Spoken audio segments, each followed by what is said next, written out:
are great people everywhere, and you just have to stick with the good people. But I got to know Elton because he was there for 6 weeks with Gus. I know we have a good operation going on Yeah, here. really, God this is bless such Manny. a pro place. I love it. Pass the dupe, man. And welcome back to another episode of 11 Wins Podcast. I'm Ellevan. I'm your host. My name is Winnie. That was too good. That's the one we're keeping. And today, Oh my goodness. Let me just get my we have my a legend paper in the out. house. We're so happy, and her voice is so soothing and fabulous. Winnie, take away Our the intro. next guest is a respected force in the Canadian music industry, known for her decades of work championing artists through her company. With passion for storytelling and a sharp eye for talent, she has helped shape the careers of countless musicians. She's also a mentor and educator, sharing her industry wisdom through workshops and media training. Please welcome Jane Harbury.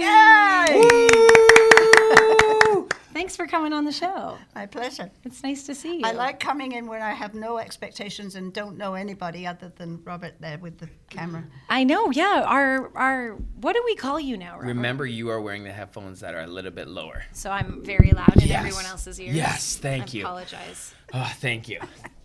There we go. There we go. water. And right back off That's to my where you mantra. were. Yeah. Mind my water. Love that. Mind Your water. my water. Okay. Rob brought us together, and that's very nice of you. Thank you, Rob. Thank you, Rob. Love Rob Sachs, our executive It's producer. great to have you on the show. Yeah, he couldn't stop talking about how amazing you are, so we just had to bring you on. And you are such the treat. You are quite the treat. And congratulations on all the things that you've done in your life and built. And so maybe we can start with the fact that you've had such a long and respected career. Just touch on it. In the music publicity. That's so cool. Yeah, just touch on what you've kind of done so we can get kind of a zoomed out understanding. Okay, can I then start it by saying how this happened, or how it didn't happen, or what happened to make it happen? Absolutely. Yes. I came to Canada for what in my mind was a year, in 1966. I think it was June 6th, if I'm not mistaken. And Ooh, Toronto that's was- coming up. You're coming up Yeah, I on your know. anniversary. Yeah, 6th or 5th. I think it might be the 6th. But it was for a year, and there were sort of plans that I and somebody who I did love, but that wasn't in love with, and he felt the same. We'd probably end up together because both families sort of thought it was a good idea. Oh, It wasn't. it was a but family affair. well, it could have been, yeah. But anyway, am I not loud enough? No, Loud you're good. enough? I mean, not loud enough. I want you to be comfortable. I'm hearing her pretty good. Continue. I'm so sorry. I like hearing you in the Thank way you. it is. You're You have welcome. a very nice voice. Yeah. Don't take her out. I'm sorry. I just had the microphones confused. Okay. Continue. Oh, I'm I so see. sorry. Okay, so anyway, I'm going to give you the beginning of this whole thing because I didn't know what I was going to do with my life at all. I had done some professional theatre in the UK very young. At one point, my father was called into the boarding school that I had gone to, and the headmistress, Miss Winifred, I would never forget her name. She brought Dad in, and she said, "Mr. Harbury, Jane is not getting. There's no point in her being here. She's very good at what she likes, and she basically gets 0 and 1 in math or history or whatever. And so it's a waste of your money and our time. So we think you should let her go and make the world." So that was, I think, 15 and a half. That is so great. I dropped out of school at 16 too. Did you? Because the structure of why do you have to focus on everything? You're becoming a person.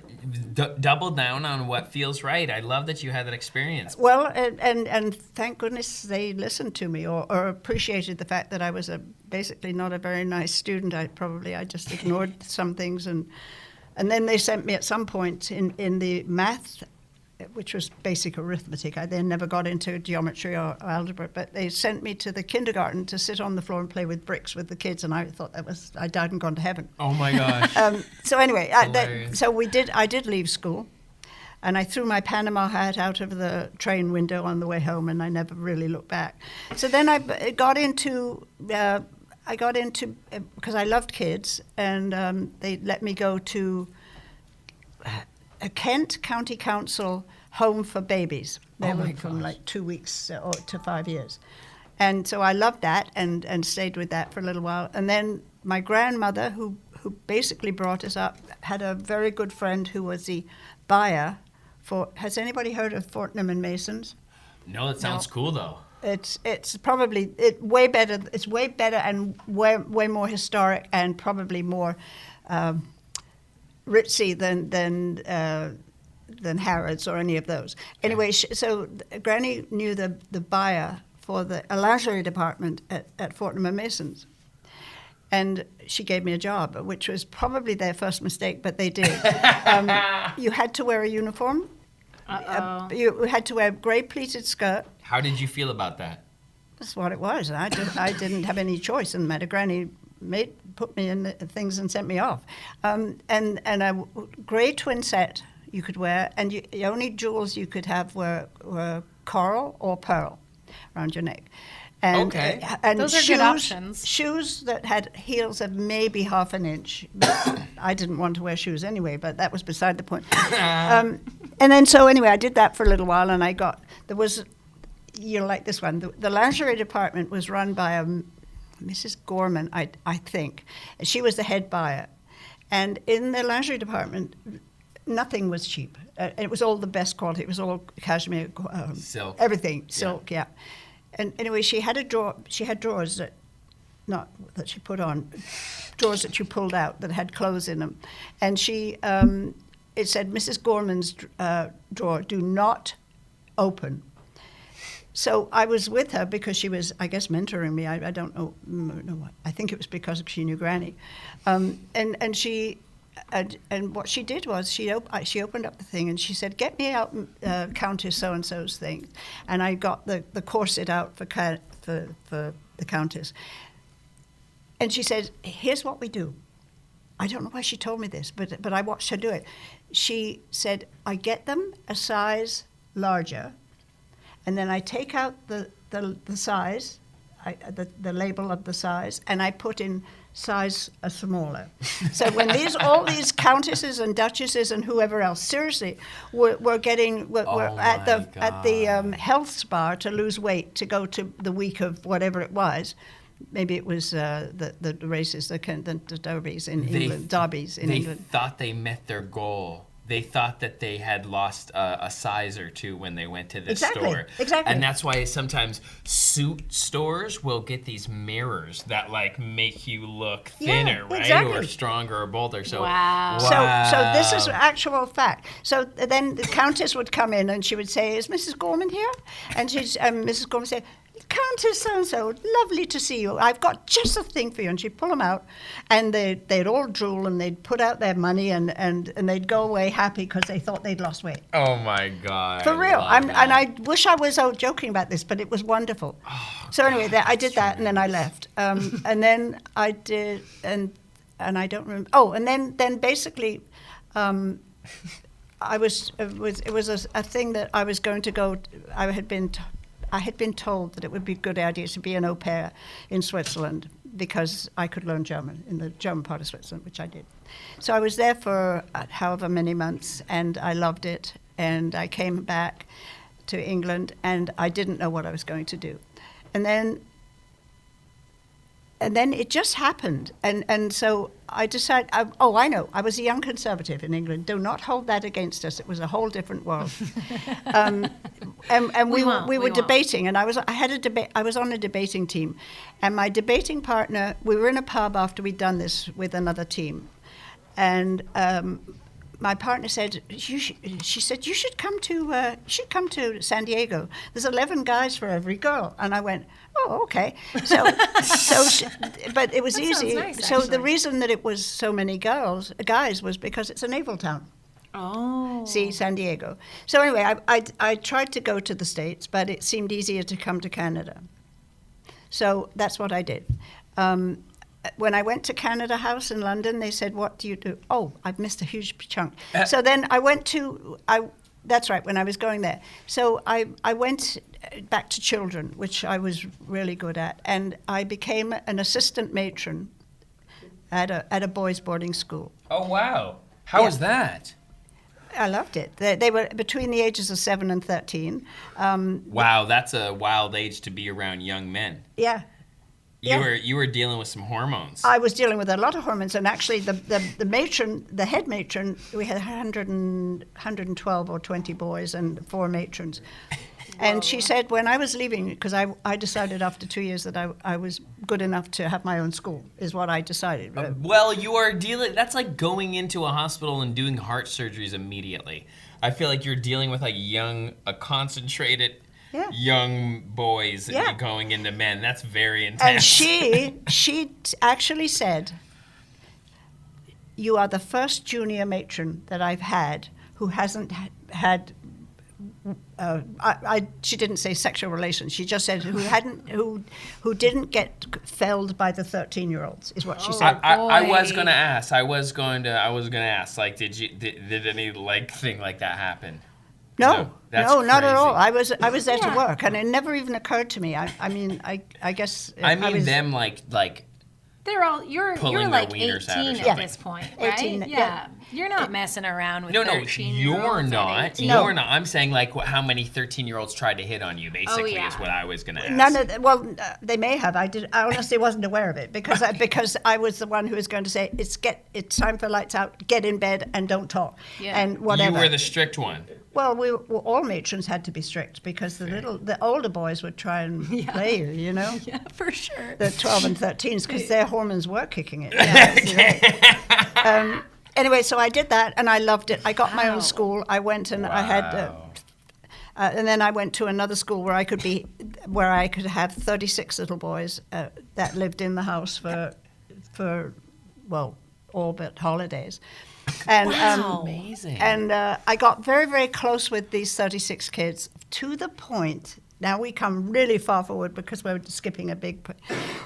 About 10 years ago, I was thinking about my little boys, and I thought I'd love to find out where they are because what are they doing now? So I went to. I thought, okay, there's Facebook. one boy who I got very close to because his mum called me one night and said, "Matron, could you please get Guy up? On my way to school, I have to tell him his daddy died." And so that was the start of that night. Anyway, so I thought, okay, Guy Bunkum in Cambridge. If there's the school was in Cambridge. If there's a Guy Bunkum in Cambridge, I'm going to find him. So I Googled We'll make this him. a clip and we'll find him. No, I think she did. Oh, you found him. Sorry. I did find him, yeah. So, yeah, and I wrote it and a message on him. I said, "Hi, Guy, I'm not sure if you're the same Guy Bunkum who was at the Perth School when I was matron. If so, it would be lovely to connect." This was about, like I said, 8, 9, 10 years ago. So he got right back to me and he said, "Yes, I was at the Perth School.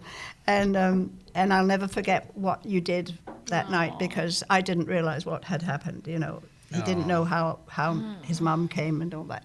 Anyway, so then I found he put me in touch with a bunch of the others, and I'm in touch with them. And every time there's a party in Cambridge or wherever these guys get together, I get invited, and I go on and have like, "Hey, how you doing? Great to see you. Who's that? I don't remember who you look." You know, so it's great. That's so cute. That was like in Lovely. 1963. Oh, wow. Wow. A long time. That's so cool. So that I was at that school from 62 to 64. You've been knowing him. And yes, and so that was pretty sweet. So I'm still in touch with them. Anyway, so that was how I got not to be doing whatever else I was going to do. So then I had a really bad term. Actually, that's why I had to leave the school because that little boy, his mum, and then another little boy got very, very sick and had scarlet fever or something. And then the day I was packing their trunks to send them off for the holiday at Easter, we got a chicken pox epidemic in the school. So it was like they were like, "Yeah, time to move on." Yeah. Well, no, I didn't want to, but my doctor, Right. my parents sent me to the family doctor because I was really depressed about it. I loved them, and anyway, so then I had to leave. And the parents gave me these beautiful prints in gorgeous Beardsley frames from them thanking me. Aww. And the boys didn't know why I had left. So when I got in touch with them, they said, "Why did you leave us?" I said, "Oh, you don't know. I'm so sorry I wasn't allowed to get back to you because, things go on."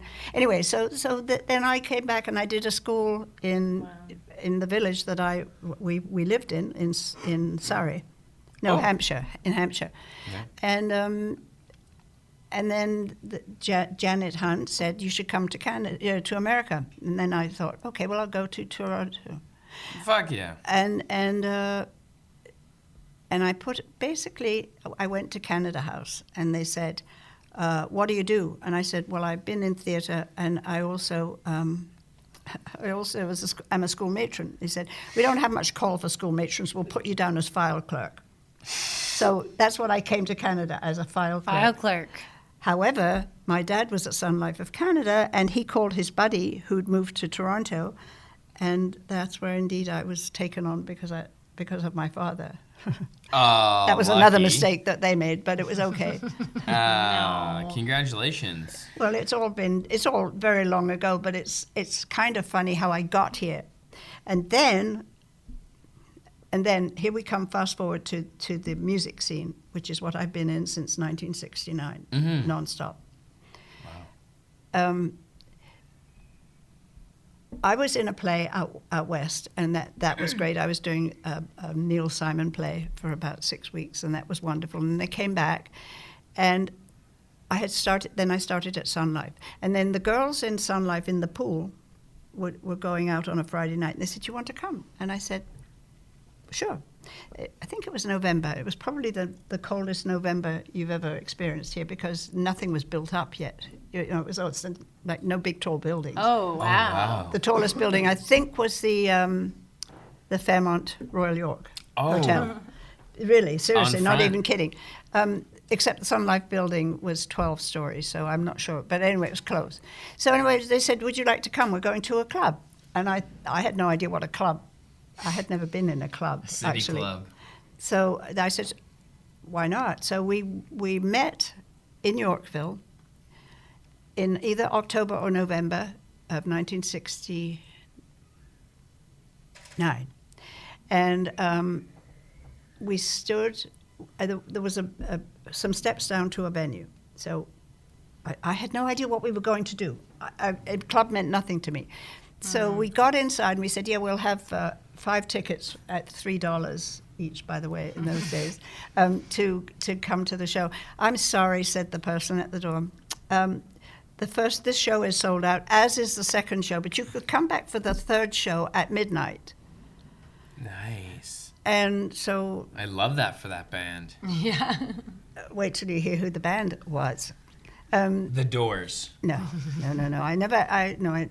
This was like 120 people in this room. Love that. Long, narrow. Just to ask though, what was Yorkville like in 1969? Like that.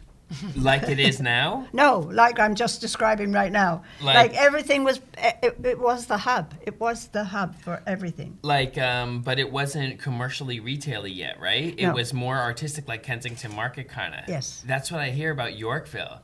So everything that's kind of like cultural now will probably get, once it becomes a referenceable landmark that encourages tourism or whatever, it will become like industrialized and gentrified. Yeah. Wow. So you caught Yorkville, that most people who came to Toronto like me later know as like ritzy prissy. Yes. Like you were in Yorkville. That's what it was. It became very, very high end and then it was more scuzzy. Love that. Thank you. I just wanted to build that visual. So we went back and we froze our buns off for, I don't know how, it felt like days, but it was probably 2 hours, something like that. And then they let people out for the whatever time show it was, and then we were told we could go in. And it was $3 to go in. And that was a lot of money then. Right. That was a lot of money. It's probably like a 20 now, maybe? Or a 30 now? Probably 30. 20 or $30? Well, probably. Now. Yeah, I would say that. So Cool. got inside. It was smoky. It was really warm. It was wonderful. smoky. People were smoking. It never stopped, and anybody could smoke. Awesome. We need an animator to do this Speaking story of- as you're speaking. So then we were Benny. ushered to the back of the room, and it was long. It was called the Riverboat. I don't know whether you've heard of this club. I think I've heard about that. Rob, Okay. have you told us about the riverboat? Yeah. Yeah, Okay. that's where I know. So it from. the Riverboat was the venue for singer-songwriter, blues, any kind of artists that were, a lot of them, most of them were acoustic. And 11. Oh, God bless. Thank you, Benny. I know we have a good operation going on yeah, here. really, God this is bless such Benny. a pro place. I love it.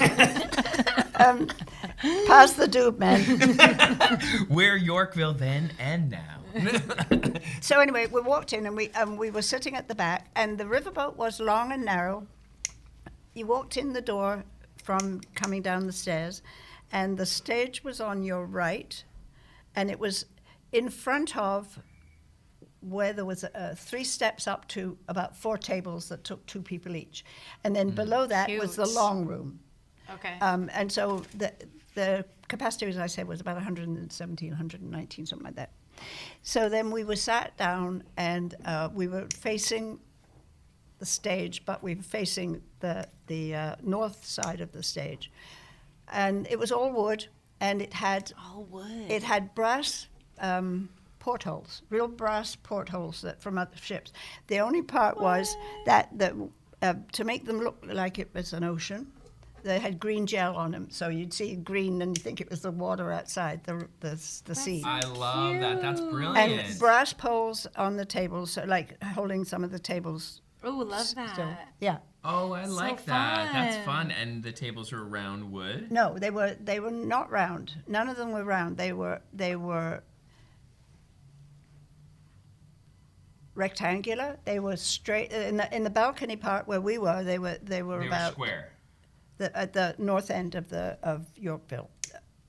Yorkville was an east-west street, and this was a basement. And on the north, what would be if you looked out the window, you'd see whatever north is there. But it was the north end, and behind that was the sound system, and the doors to upstairs to the 2 dressing rooms. Because when I do quotation marks, it's like whatever you believe is a dressing room. It's not exactly that. Right. Oh, yes. And then When you do and- house parties, sometimes your green room is just the guest bedroom. yeah, yeah, exactly. I had an Anything will work. office. I had an office 2 days ago as my dressing room.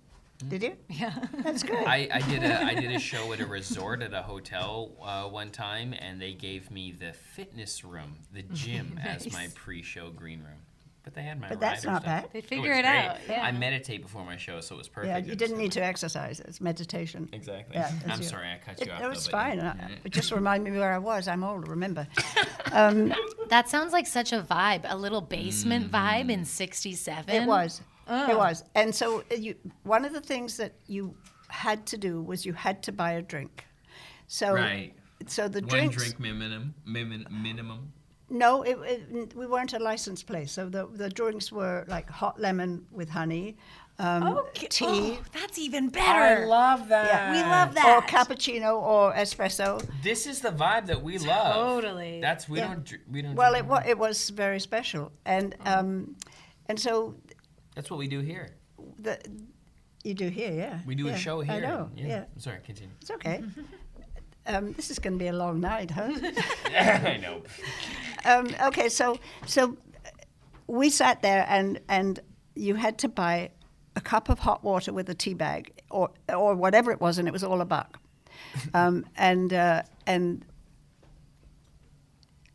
the lights went down, and this voice, who became somebody I'm very fond of, who I'm still in touch with big time. He's still in the biz.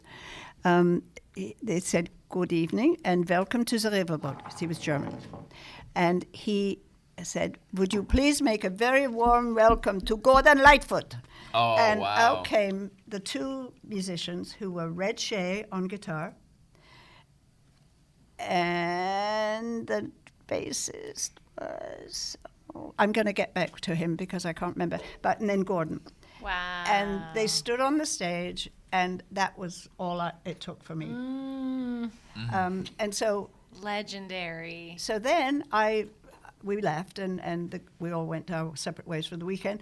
And then life was different for me, and I knew that this was where I really belonged. And I'd never even thought of it. Like in music. I was hooked. I mean, I'd never heard of Gordon Lightfoot. I knew there was a Terry Lightfoot who was a jazzer in London, and I sort of thought, it's not a common name, probably brothers or whatever, but nothing to do, you know. Yeah. Anyway, so then I went to do the play in Alberta, and I came back, and I went down to the boat because I was seeing the guy who was doing the door. And I was seeing the guy who's doing the door at the music club? Yeah. That's a good connection. Well, it turned out to be. And so anyway, we were sitting there, and it was two blues cats called Sonny Terry and Brownie McGee. I do not know whether you've heard of them. If not, you should. Yeah, yep. Robert will. They were amazing. Brownie was lame, and he played a mean guitar. Sonny was blind, but not completely. He fooled a lot of people, but not me. I got my measure of him when I would try and pay him money. He'd go, "Is that a blue one?" "Yes, it is, Sonny." And I'd hold it up so he could see, because he knew exactly what he was getting paid. But anyway, when it comes to money, all the weaknesses go away. So then Michael Bernie came. The owner, Bernie Fiedler, came up to Michael at the door in the break, and he said, "I don't know what I'm going to do. My dishwasher didn't show up." So I said, "I don't mind helping out, and I'll wash dishes for the night if you want." That's what legends are made of. Wow. So that's where it starts. So I did, and then he said, "Can you come back tomorrow?" Well, in the meantime, having gotten back from the play in Edmonton, I had a friend and I say I, but really he'd put the money up. He was the one who got somebody to buy dolly toe clothes from London, the Carnaby Street clothes. And so we opened a boutique called Jane and I, and it was on Yonge Street, just north of College, on the east side.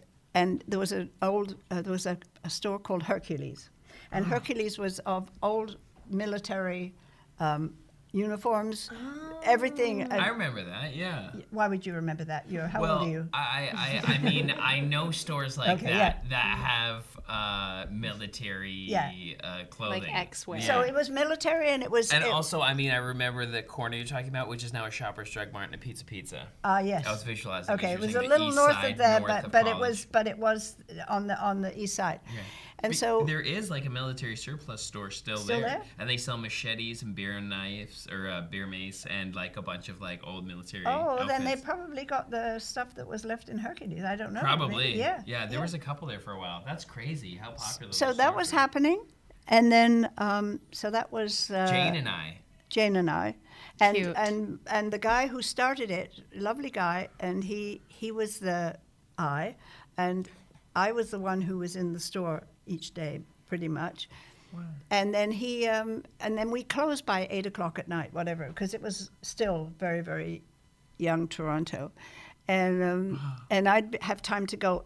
I could walk up to the riverboat on Yorkville to do dishes if I wanted to. So I said I would do it that night. And then he said, "Can you come back tomorrow?" And I thought of my schedule, and I was also the interim matron at the little girls' ballet school of the. You ended up getting a matron job. I know. Well, you're in your 20s at this point. Yeah. Yeah. And so I would go there. I think maybe twice a week when she had her half days, and I would be there when the little girls came home from the ballet school, and they were living in the boarding house. So their schedule was very rigid and ritualized. And they'd come home and we'd have to cut cheese and all kinds of proteiny things and vegetables so that they could eat, because they were doing so much ballet. These came from all over the U.S. and everywhere. Bodies. Huh? They needed that for their little bodies, their growing muscles. So they would be in bed by 8, and the lights out would be 8:15 or whatever. So I could manage it from that. I could manage it from Jane and I. And I'd go up to Yorkville, and after the first set, I could wash dishes. So that's what I did for a little while. Then the second waitress left out of the blue. And so the head waitress, Laurel, said to me, well, she's leaving, you're it, second waitress. Boom. So this was like really early on. This would have been 1970, maybe January, February. And so then I was second waitress. And then out of the blue, there's a great musician, Robert might know his name. He was playing at the Riverboat, and I don't know why things are escaping me right now with the names, but you'll know him when I can remember the name. I'll probably message you at about 4 a.m. But that's okay. But anyway, so he was playing, and he was from the States, and he lived in Boston. And the head waitress called me, and she said, okay, I'm leaving. I'm going to join the commune in Boston with whose Buddy. name I shall remember. Yeah. And so suddenly I was head waitress. And then after a not very long time, Bernie said, okay, well, I guess you're the manager now. And so I became the manager in early 70. Worked your way up. Quickly, too. Worked your way up. Yeah, really. And then quickly. Whoa. Yeah. I was really Bing, planning bang, on boom. that, let me tell you, not. I had no clue. I mean, I had never been, I didn't even know the music that well. But then I got to learn the music a lot very quickly, and the artists. So then our week was Tuesday through Sunday for each musician. So they were 6 nights, or Sonny and Brownie, the two old blues cats, were twice a year, 2 weeks. And they always filled it. Yeah. And Sonny and they Brownie. didn't like each other at all. And they were together for 36 or 38 Really? years. Yep. And the only time they traveled together was when they were on a flight. So they Wow. Brownie, I think Brownie, from what I remember, and I'm not positive, and I certainly wouldn't remember the name, but Brownie, I believe, left a couple of children here, if you know what I mean. But so Brownie and Sonny were absolute legends. Sonny Terry and Brownie McGee. Everybody who hasn't heard of them should Google them. We're gonna find them. They're fantastic. We're gonna get a picture in here for sure. We gotta at least get the pic going. Good. Yeah, yeah. So anyway, so that then I became the person who was there every night of the 6 nights normally. Wow. And then were you doing Jane and I during the day and then that at night? I don't remember. I You truly- probably were. Your 20s? You can do everything in your 20s. Yes, you can. Oh, I miss that. I think I took it for granted. I was working, I could do 3 jobs and then I could go out and party yeah. and get 2 hours of sleep and do it all over again. And it was not. It didn't even phase. Yeah. I know. You were totally good. Can't do that anymore, Jane. People like some of the artists that I'm pretty sure you will know of. That I became very, very well. There's 2 who are still really good friends of mine, and you may not know their names. Tom Rush and Eric Anderson. Tom Rush was the first to record Joni Mitchell's song, the first to record Jackson Browne before he recorded his own song, the first to record Murray McLaughlin from Toronto, from Canada, before he had recorded his own songs. Tom is an amazing artist, and he's a dear, dear friend. Eric Anderson is also a long-term dear, dear friend, and he and they both come to Hughes Room, which is where I work now. Yes. Yeah. But I got very, very, very close to these 2 lads, because they were so undisciplined and so incredibly talented and so incredibly mid-20s, who hadn't a clue what the heck they were doing in this life. One was a guy who you may not have heard, but I think Robert probably will. His name was Steve Goodman. Steve and John Prine. John Prine, have you heard of John Prine? Yeah. You have, I know, Robert, but you guys haven't heard of him? No. Google but him. I'm not very well versed in any music. Yeah, in music whatsoever. Go to John Prine, Prine. He's actually a monster.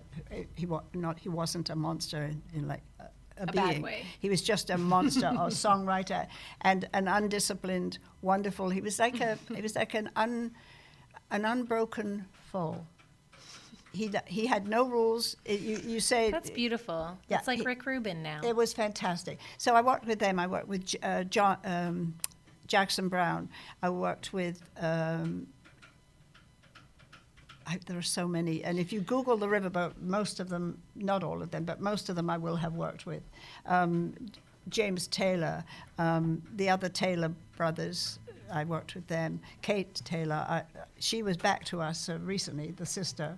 And then, so this management job that you had obviously led you into creating your own company in '88, like because you must have gotten so comfortable with these artists and so educated on these artists. I was educated. The Riverboat. I left the Riverboat in 1974 summer, and went to work for another person who has been very important in my life, and his name is Brian Ahern. And Brian Ahern was one of the top producers basically in the world. Have you heard of Emmylou Harris? Nope. Okay, you should check her out. I actually think that name sounds familiar. He produced everybody. He started with Anne Murray, and he went on with all these other people. He was a fantastic musician himself, and East Coaster. Anyway, so I went to work with him, and then he moved. He has a truck that's called an Actron. And an Actron was created out of, this is another good story, an Actron was created out of a U.S. Politician who was running for president, and it was lead-lined. It was already lead-lined when Brian bought it. And so if anybody tried to bomb it, it would bounce around, but it wouldn't. Oh, wow. Mm-hmm. So but I forget who it was, but it would have been like in the 70s, so probably somebody who, if you're political duff, you'd know.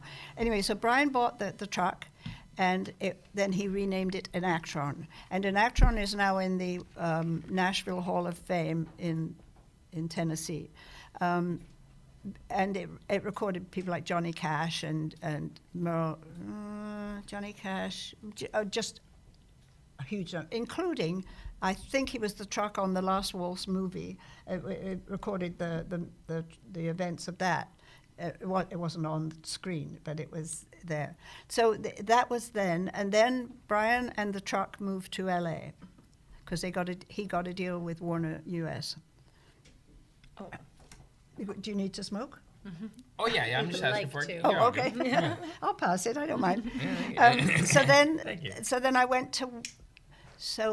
I went to Eastern Sound. Eastern Sound was the studio in Canada at the time, and it recorded everybody. Gordon Lightfoot was there for years doing his albums, all the folkies and all the blues, and it was just the best. And then we got Fleetwood Mac came in and people like that.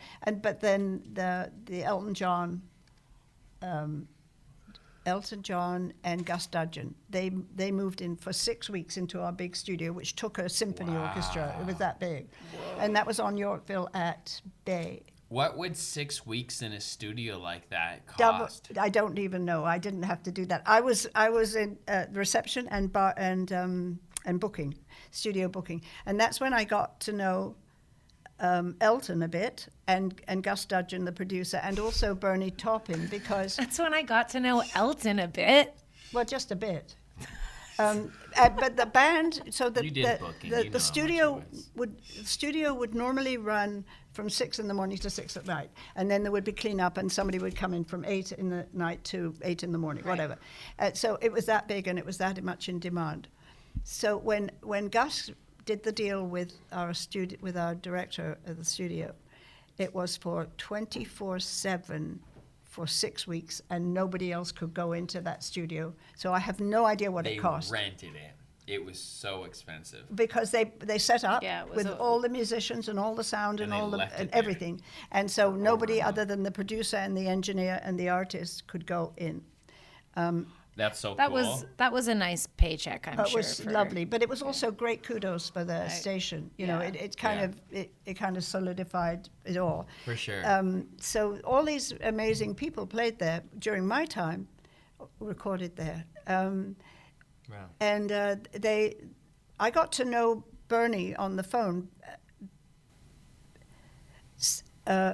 But I got to know Elton because he was there for 6 weeks with Gus and the whole band. Holy. And one day Elton came out into my reception area. Did he rock it, man? Oh, he's fantastic. He was a lovely, lovely human.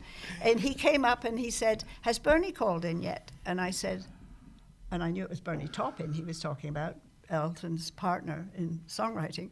And I said, "No, he hasn't." He said, "He's on some island somewhere." And he said, promised he'd be calling in with the lyrics to the first single on the double album that we're doing right now. Yep. So I said, well, I could either call you or come into the studio when it's on, or I could talk to Bernie and get the lyrics down.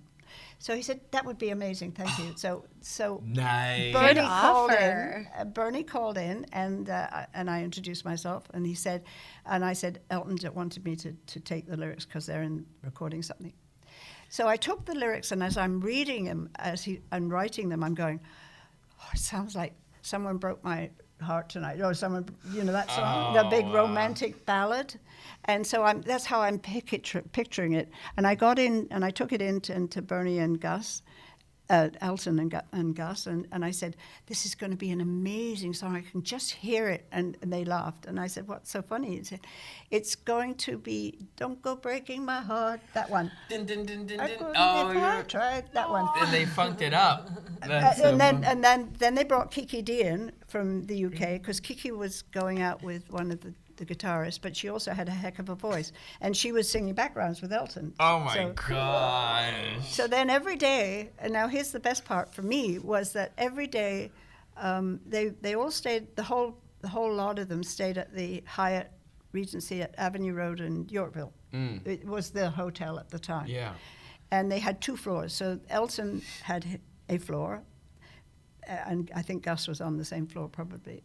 And, a floor. And the rest of the band had another floor.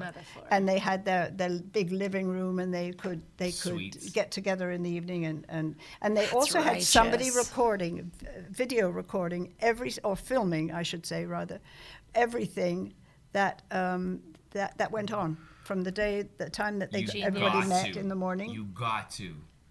And they got it. And so every night I'd get the invitation from one of the guys or another just to say, "Do you want to come and hang and have a couple of Bloody Marys," or whatever it was. That's awesome. And we're going to see the Rushes for the day. So I'd go back to they had this huge drawing room, really, which is where they could get together and be a gang rather than be in their bedrooms. Right. Yeah. And so then we'd watch, and then I'd go home and feed the cats, and that would be that. Wow. But that was remarkable. Yeah. So that was like another thing. I mean, there was so much. Because, and I mean, obviously for a lot of reasons, but I think predominantly because I was the first person they saw when they came in. Yeah. So there was a connection.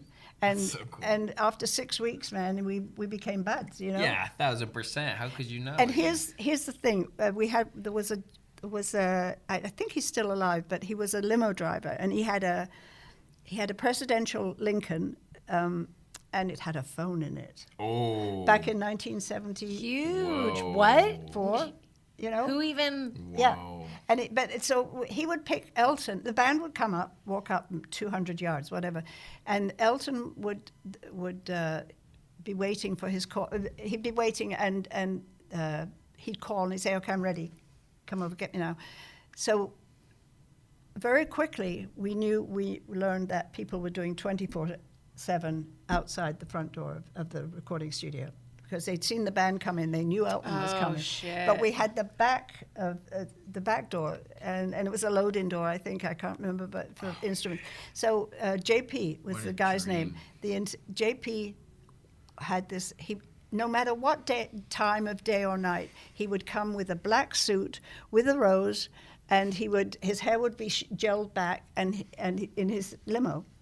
And everybody trusted him, and Elton and he became very close in terms of, like, he'd always use JP when he came to Canada, to Toronto. Wow. So anyway, so JP would say, okay, I'm leaving now. I'll be there in 2 minutes. Get the door ready. So the couple of us would go down to the back and be ready to open the door, and Elton would run in and get into the studio, and that would be done for the day. Because people were mobbing him? Yeah, people were waiting front. outside 24/7 to see him come in at the front. Oh my God. He was so big. You have no idea how big he was.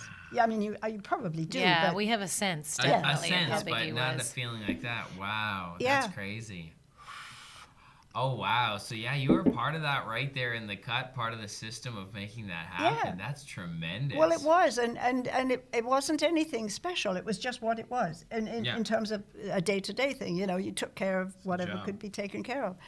And Wow. and so I love in that. retrospect, I know I lived a life that other people would like to kill me for if they could get it, You got to observe a really cool time period in music. So I didn't even know like Toronto had like studios that were I always knew they had legendary studios, but like that, like Elton John and songs like that. Oh, were recorded there's several in Toronto at that time.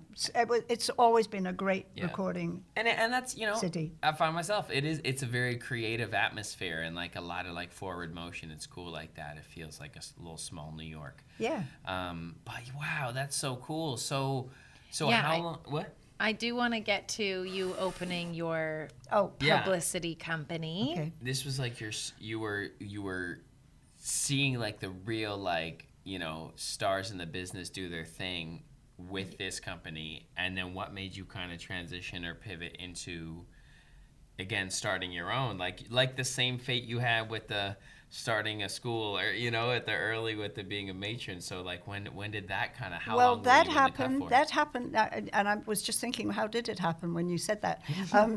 I left Eastern Sound, and Eastern Sound. I was working with 2 or 3 artists who knew me, and knew that I've never taken on it. I have to tell you, I'm trying to think if I'm lying here, but I don't think I've ever taken anybody on who I didn't believe in terms of artistry. And I was working with probably one of the most talented jingle writers, producers, and great percussion players, and a fantastic songwriter named Haygood Hardy, Canadian.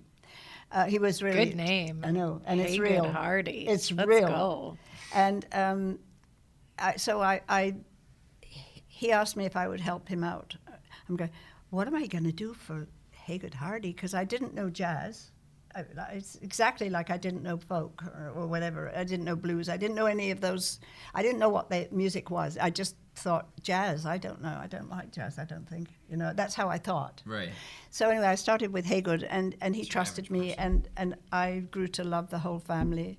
And I worked with him for a long time, and I met him through Eastern Sound. Oh, And wow. then So was that like a personal assistant vibe that was no, going just on? do it well. Scheduling? Bookings? No, just I don't know what I did. I would write a media release about a show. Okay, so it started to be publicity. And in those days there was a lot of media and easy. It was much easier. Right. And I say that with all due respect. It was much easier than it is now, and I'm trying to stay in it now. And fortunately, I have all the years of history, and a lot of people know what I do. So it's easier than it might have been. Oh, that is very validating for me. Well, it has to be. You have to think that way, Well, because 'cause it's so everything you're much. doing right now is leading somewhere else. My problem with now is, and here's this me being very current.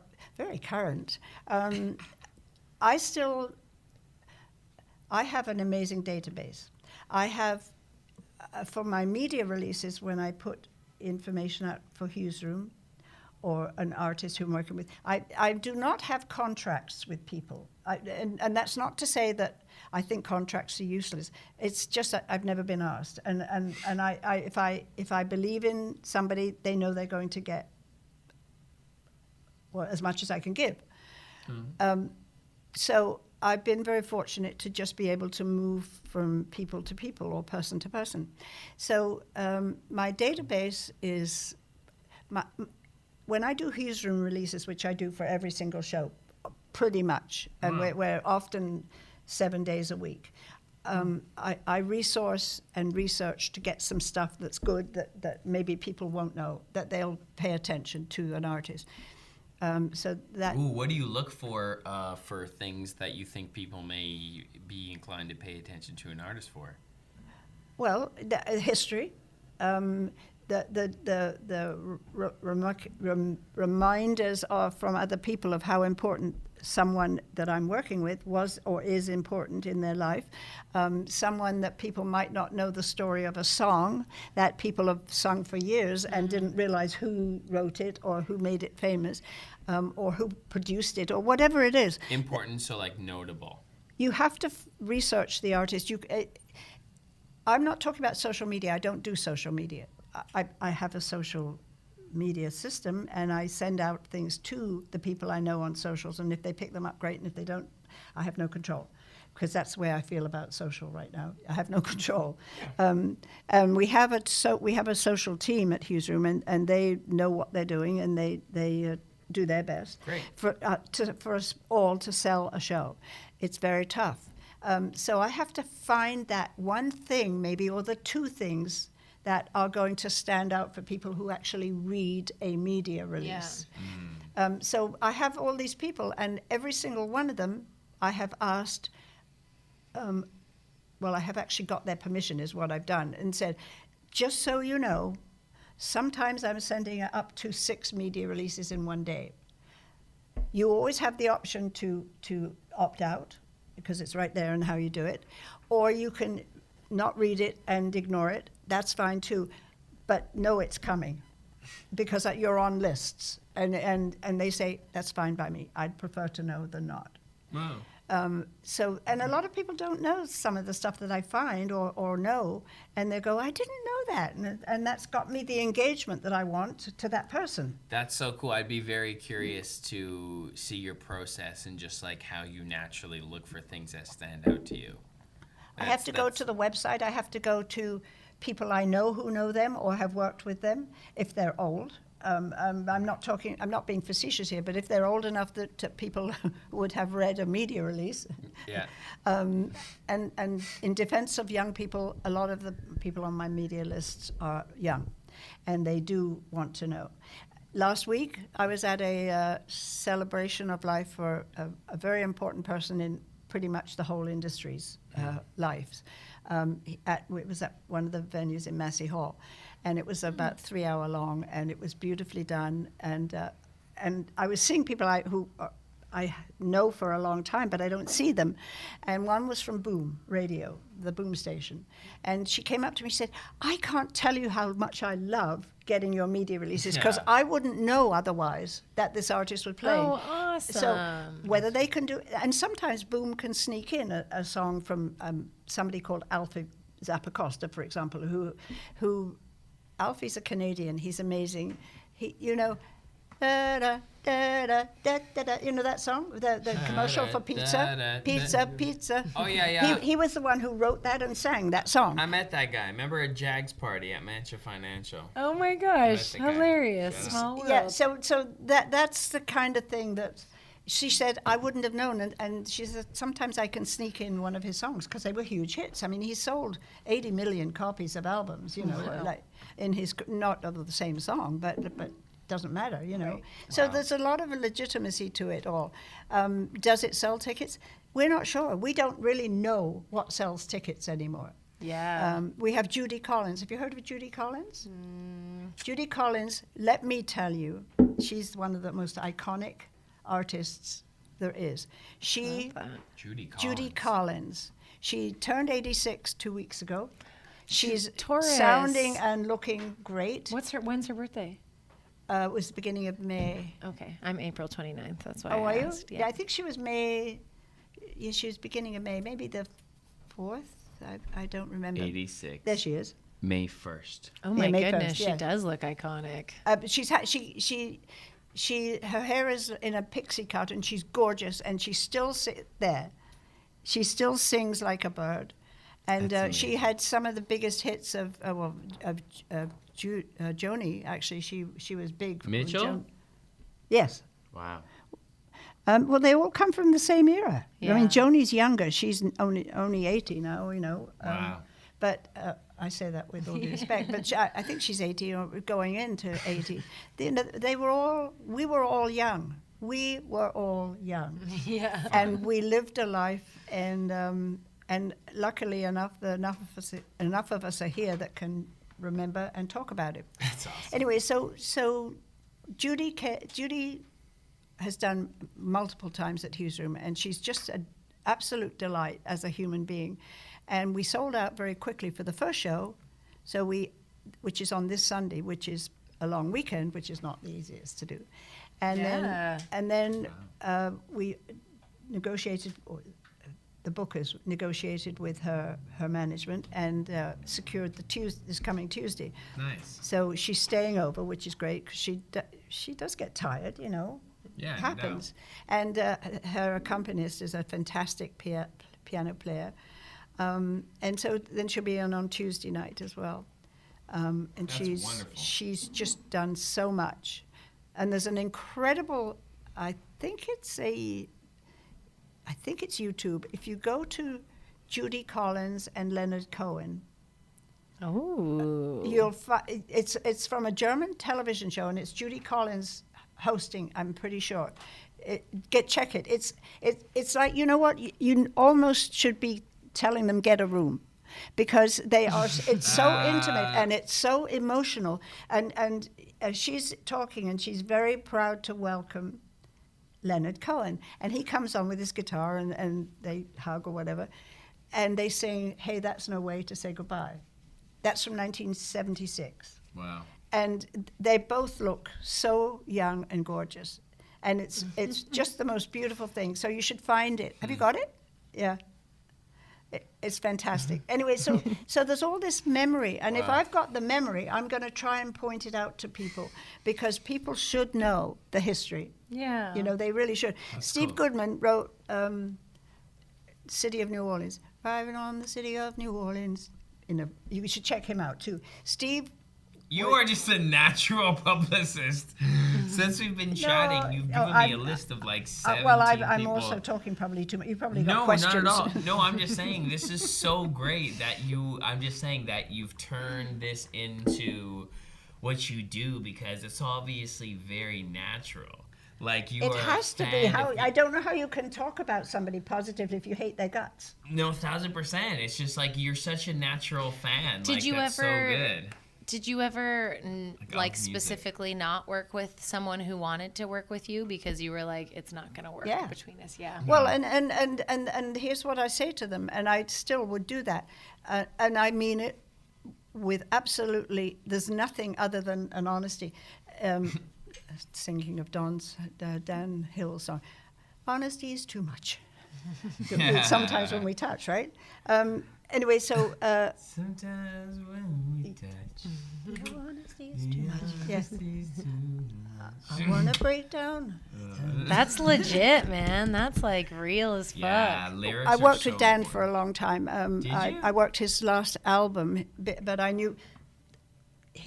Anybody will tell you, actually. Well, certainly Dan can remember. Who was he writing that song about, Jane? I don't know. I actually don't know. Sometimes when we work in my project. But he was 19 when he came to the Riverboat, and this guy, I forget who was playing, and he said to me, and because the owner wasn't there, so he said to me, "Can I have a guest come up and do a couple of songs?" So I said, "If you feel he's good, sure." Nice. So he said, "Yes." So then we introduced him, and this kid with bare feet and the shaggiest black curly hair got up, and he sang Sometimes When We Touch. Oh my gosh. And that was the first Bare time he feet. played the Riverboat. Awesome. That's so rad. Anyway, I was going to tell you what I say to people if I don't Yeah. like that. Yeah. I don't think you can do this with anybody if you don't like them or their music. That's the bottom line.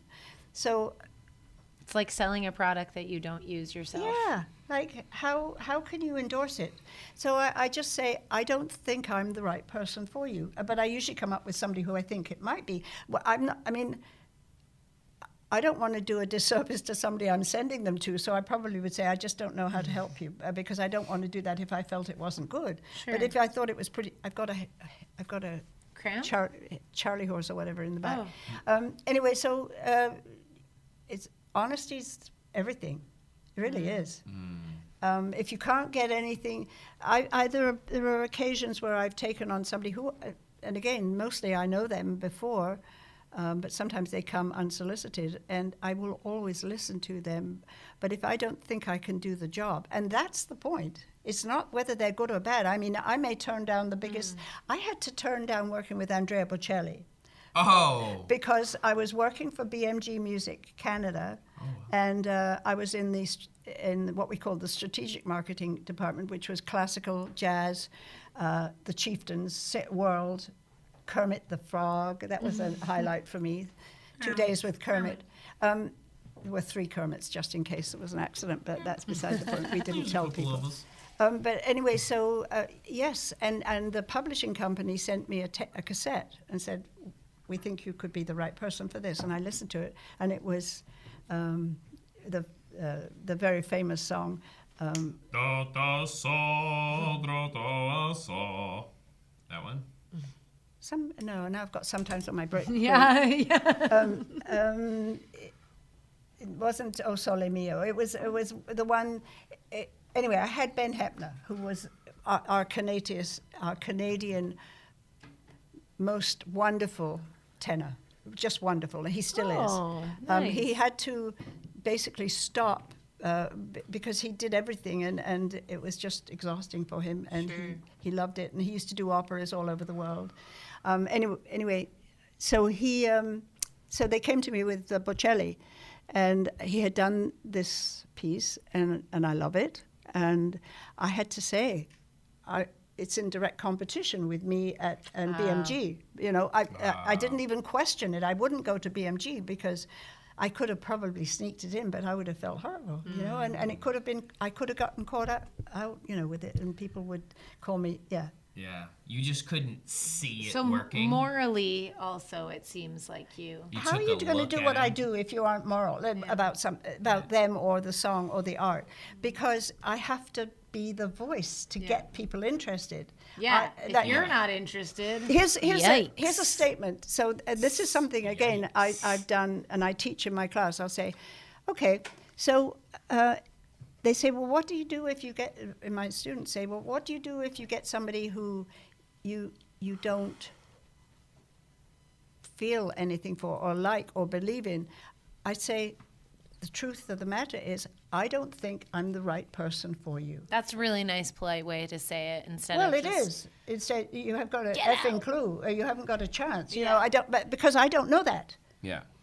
I know. How dare people say you shouldn't be doing this? You know. Yeah, you have to. Actually, true. You have to take the personal end of it. Otherwise, you're not being true to anything or anybody. I think. Bottom line. So what? Beautifully said. We have Elton, which is like such a crazy story. I can't wait to clip that up for Instagram. Yeah. And you said briefly that a highlight was Kermit the Frog. What's a moment in your career that you're like especially proud of? With Kermit? No, with anything throughout the years. I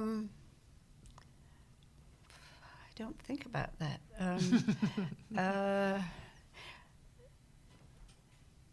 I don't know. I've tried to be proud of everything. I've tried to do my best for everybody. I can say a couple of times I felt I didn't do the job that I was wanting to do, that people expected, and I have forgiven them a portion or a month of fee or whatever because I didn't get what I wanted from media. Yeah. And I know that I deserved it. And I know that the artist deserved it, so the best way for me to leave it is that. I love how I asked you what you're proud of, and you're like, I've fucked up a couple of times, and I'm not proud. You know, I've fixed those moments. Yeah, but you can't do it as long as I have. Honestly, I don't think without making some kind of mess up at some point. Of course. But you're so hard on yourself. I don't feel I'm hard on myself. Well, that's good. No, I don't think that. Well, that's good. Is that what you thought? Well, you gave yourself a critique when, no? Yeah, that's what you were like, oh, let me tell you the times that, instead of telling you the times that I've done really well, you're like, let me talk about the very few times that I've messed up. I've had some I was, one of the things I have a lot to be proud of. I know that. There you go. There you go. That's the energy. But there's an artist who you should find out about. Okay, you're going back into fan mode, though. Yeah, no, this is more than that. This was total 200% heart. And her name was, and unfortunately she fought like crazy, but she developed breast cancer, and it went to her brain, I think, and she was 37, and she died on January 1st. What was the good thing you were going to say? The good thing was working with her. What happened? What did you do for her? Everything and nothing, because she. Okay, so in 1996 or 7, I got a call. There's a lovely woman who was with Select Distribution, and Keely called me and said, "I'm sending somebody to you from Montreal. His name is Denis Wolfe. And he's really great. And Select had the label. Is that who you met this woman through? Yeah. Okay. He and I talked, Denis, and he said, I think you're the right person according to what Keely says and other people say. So I'm coming, and I said, we need to meet and I want to hear the music. So he sent me a cassette of Lasse. Her name is Lhasa. Okay. Desela, Desela. Okay. And I have to tell you the story of Lasse. No, yell. Okay, I know we're going a long way here and but there's a lot to pick from. Lasse and her mother and her father. Her father was a professor at a university a teacher in Mexico. I don't know whether it's university or whatever, but he teaches or taught. Her mother is an actor from New York City, I think, or has family there. They have, at that time, when I met Lasse, when I was hired to work with her, she was 37 when she died, 2010. So whatever she was young. And this was in 97. She had moved.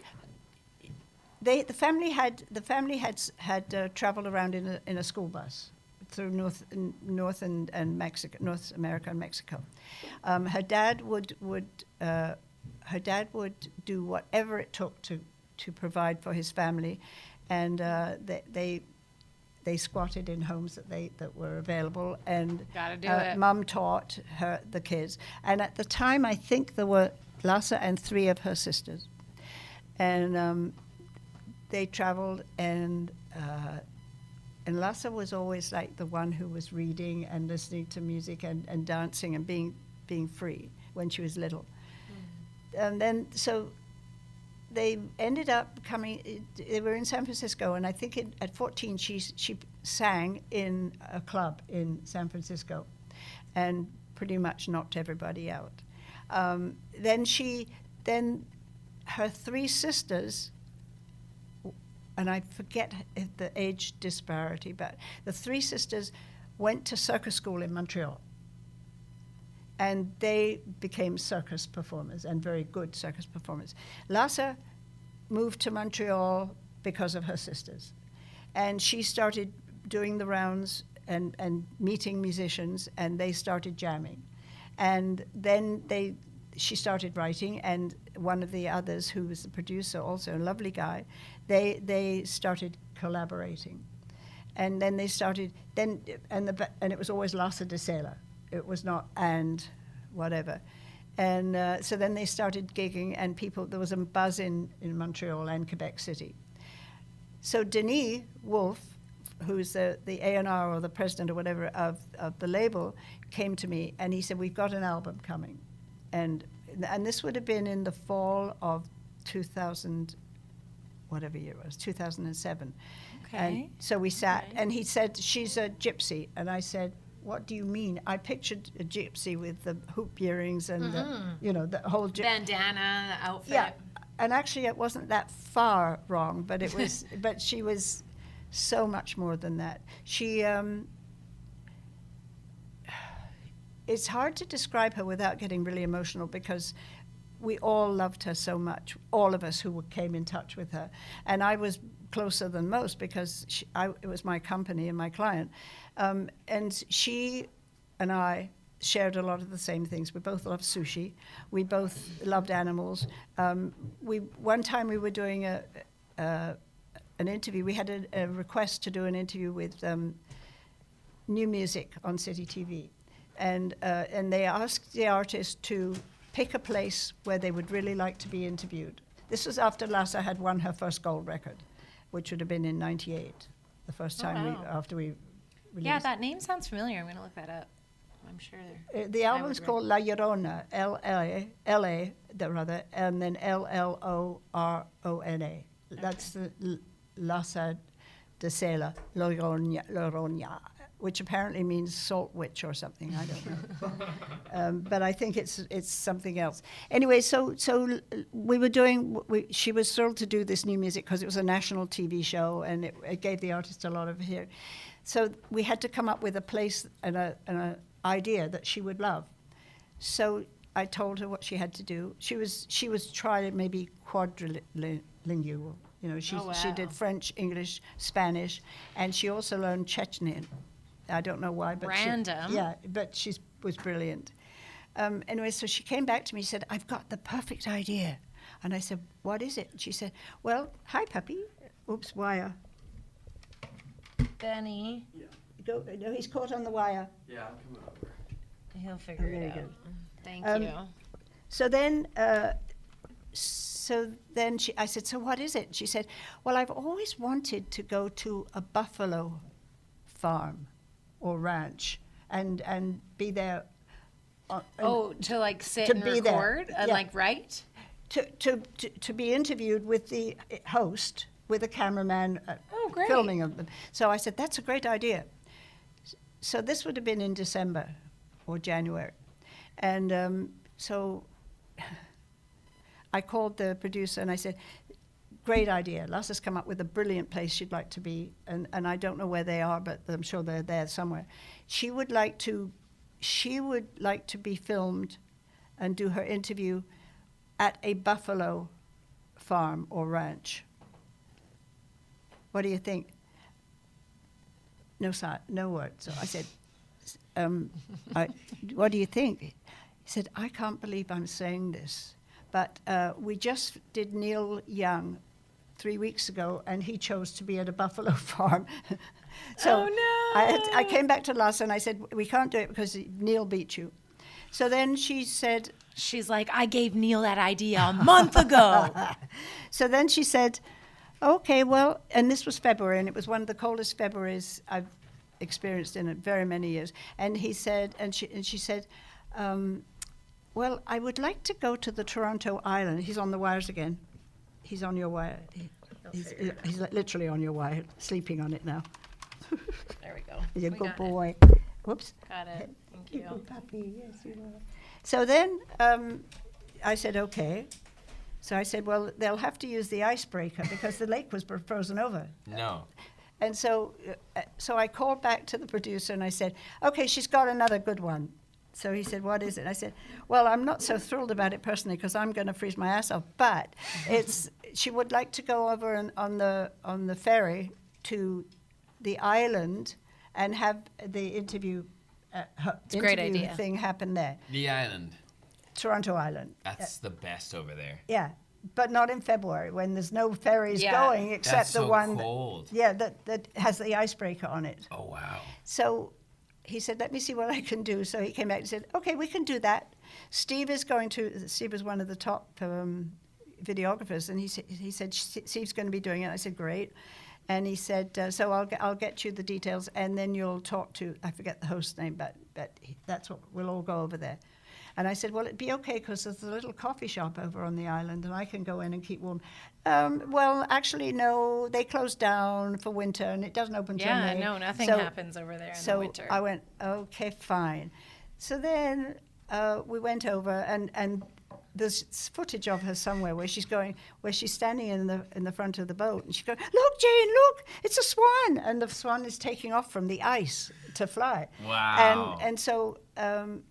anyway, so the icebreaker did the thing and got us onto the island.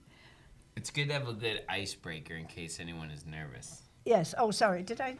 No. Oh, people. Icebreaker. I see what. Okay. But you got to the island. Right. Okay, it's an actual thing that has sharp ends or front. So anyway, they did it, and we did that, and that was great. Then we got back, and we're both frozen and hungry. So I said, let's go have sushi. So we went to... sushi on the island? No, we were back from the island. Oh, nice. So right opposite City TV was the sushi place.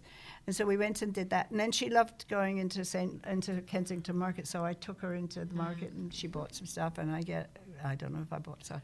Anyway, that was the thing. But then, so she did nothing but amaze everybody,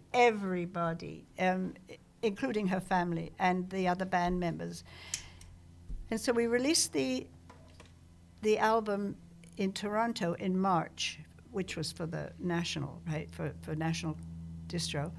And we had a wonderful guy who's called Richard Mills, who was the agent, and he and I still recall the Lhasa years because we were all very close. Richard Mills. And anyway, so Lhasa was submitted for Juno that year. Wow. And it was in Vancouver, and I sent one of my kids who was working for me over to Is Vancouver. Alicia Carr? No, Lhasa. Lhasa de Sela. Okay, cool.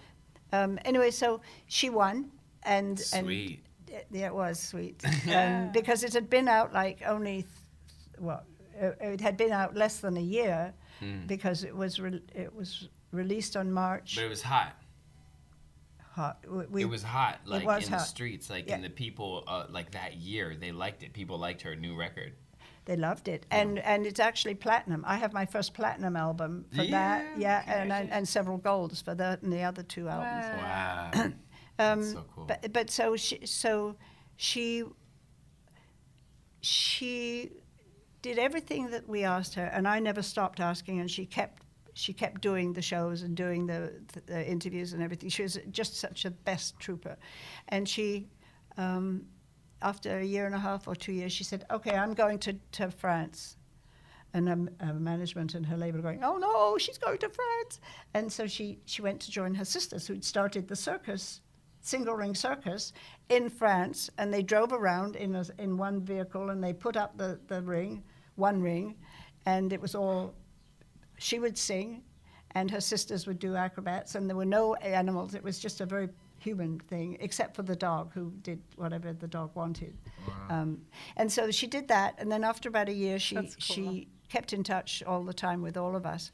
She said, I'm coming back. I've got enough for a new album, and I'm rejuvenated. I'm revived. You know. Wow. So she did. When artists could take time before they needed to start their next album immediately. Sounds healthy. Well, particularly with the success, because the reception here was incredible. The U.S. went wild, and they signed her, and then she stopped touring because she was again exhausted.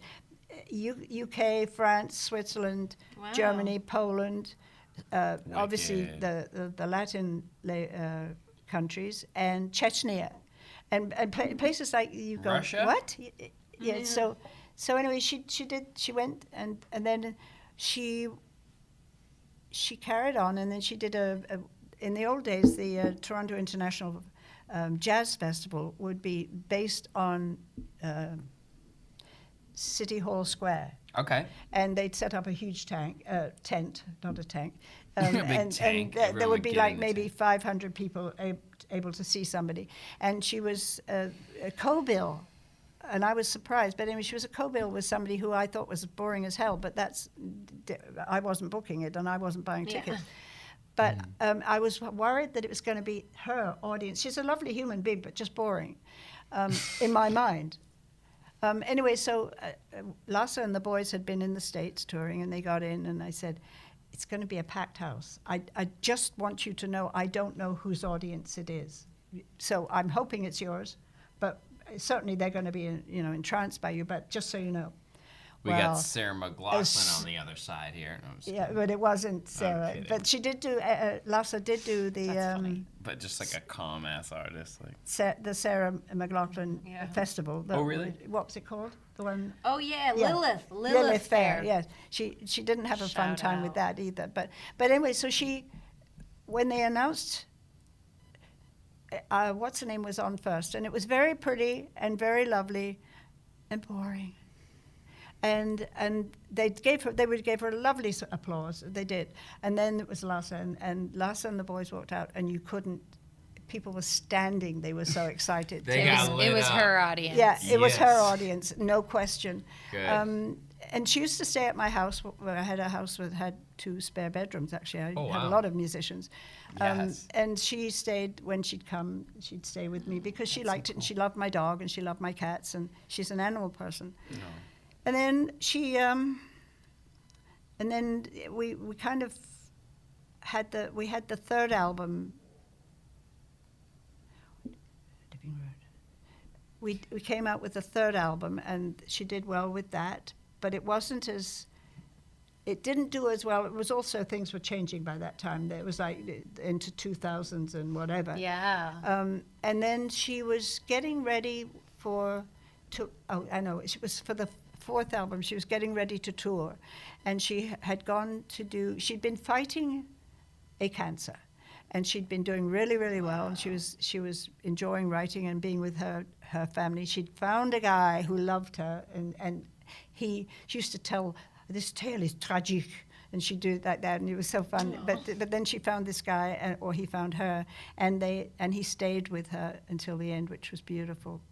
In the eyes of an angel. That's right, and she's one for sure. An angel with a rebel cause.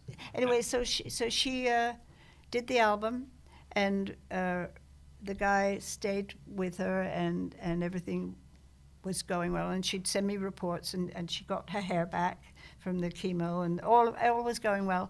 And then she went to do a festival in Iceland, maybe, or Iceland or Finland, and she had an attack, and she wasn't attacked. She had an attack, and she was in hospital. A shark attack?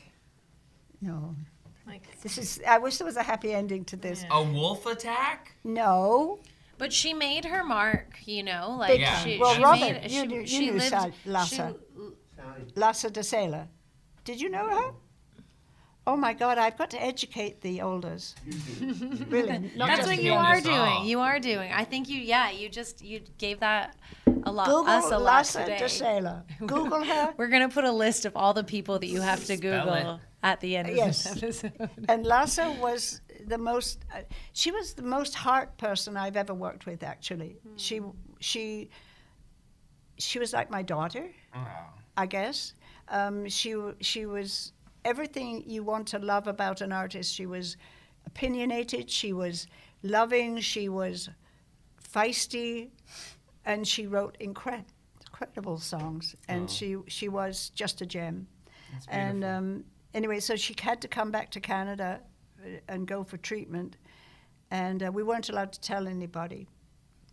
So as a publicist, this is the worst thing, right? You know what's happening and you can't talk about it. So on January 1st, 2010, she died, and there was a media release that was ready. We were waiting because we had to have it in French and English, obviously, because of her bilingualness. And I had to put it out, and I cannot tell you how heartbroken. I still have some of the letters back that just broke my heart. Yeah. My heart was broken to begin with, but then it was double broke because of the people's reaction. Yeah, of because I course. couldn't tell them. Yeah. I wasn't allowed to tell them until Shocking. after it happened. Yeah. But anyway, so then we had a big celebration in Montreal, and I was invited to go down, and her half brothers. She had another bunch of kids with her mom or her dad. Can't even remember now. But anyway, there was 3 or 4 brothers, and there were 9 of them total kids, and Who had kids? Those were Lassa's siblings. yes. So her original siblings that traveled in the bus with mum and dad, the mum and dad of all of them. a circus. They do he'd go in melon fields and pick melons and sell and give them, and then he'd get the money for delivering them and that kind of thing. Oh, That's how that's he cool. made, because he's a professor at university. Oh wow! But during the summer, there was nothing. Get those melons. And he wanted to be the responsible parent with his kids, so they traveled in the school bus. It's definitely the people that you get to come across with on the journey, and sounds like you've had some. Yeah, amazing your network spirits. is very clearly vast, and I'm sure that you've It's just touched a lot of people along the way. a lot of people have touched Metaphorically. me. Seriously, a lot of people have touched me big time, and for different reasons, and I feel very fortunate, very fortunate. That's so nice. Congratulations. With all your time and all these people and getting insights and getting perspectives into their lives and feeling the observation through yours, cumulatively, if someone were to ask you for general advice on living a fulfilling life, what do you think, if you had to put it into one sentence, would you say? I'm not sure that there would be one passion that you could go to, but if you don't have passion for something, what are you doing here? Passion, baby. Love that. Thank you. But that is truth. I mean, if you beautiful. don't love it, whatever it is, I've loved so many things about my life. I've been so fortunate. I don't think about it every day, but when I talk about it, I go, holy mackerel, I have had a life. I'm not ready to go for another X amount of years, but that's not up to me. That's so beautiful. Good attitude. Brilliant. Well, but I don't know how you have another attitude to life. Passion. It sucks. There's horrible things that go on. There's assholes, pardon my language, that you meet every day. But there are great people everywhere, and you just have to stick with the good people.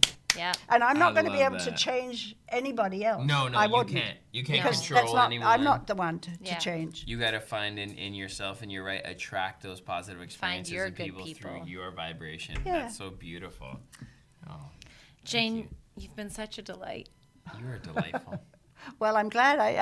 I mean, I do like talking about good things. Yeah. There's lots of good in this episode. There are, Yeah. and to find those special pieces and leave out so many other special pieces is actually crazy when I think about it. But those are some of the things that have. Oh, I did win an award. Did you? Yes, I won the inaugural. Have you heard of the Canadian Folk Music Awards? Yes. Okay. Well, I was voted. I don't know how many people voted for me. I mean, it could have been one and nobody else did, But No, and I don't. bet it was well, a but no. lot. But the point is, I don't know. I'd Elton like to John know. came here. I was and going put to his say, vote in Elton for John you. was worth 100 votes. So, but it was an industry thing, and it's the inaugural first Canadian Folk Music Award for Unsung Hero. Oh, well, may you be a sung hero. I That's feel I am. beautiful. Yeah, I feel I am. Good. Yeah. Anyway, that's a nutshell, really. I love that. Yeah. Congratulations. Thank Well, you. cheers. I have nothing Thank you left but cheers. for contributing to the Canadian music scene and giving us the insight to just how this city has grown to be legendary.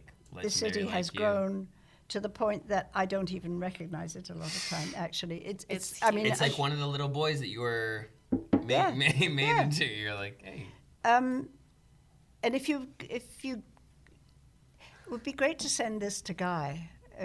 send a link to what you do. Of course. Guys, Because he send this to the would kind of homies. get a charge out of hearing. Well, we'll send our it to story. you, and then you can send Yeah. it to or if you want to give me Guy's email, I can send it to Guy. Whatever. We'll you find him on I think he Facebook. should Guy, we're hear coming for warning you. that it's coming.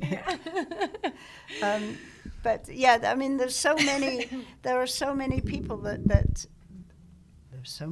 that I have accompanied or have accompanied me on a journey, and I'm just very lucky. Yeah. Really. And they're lucky to have you. No, And so I'm are not we. fishing. I feel very lucky. Seriously. Good. Yeah, gratitude. That's the Yeah. best attitude. Gratitude, and for my animals, and for just everything. Oh, I love thank that. you, Jane. Gratitude. You're welcome. Thank you, Jane. What This time? has How been long Jane have I talked? Harbury. We've been talking for So over an good. hour.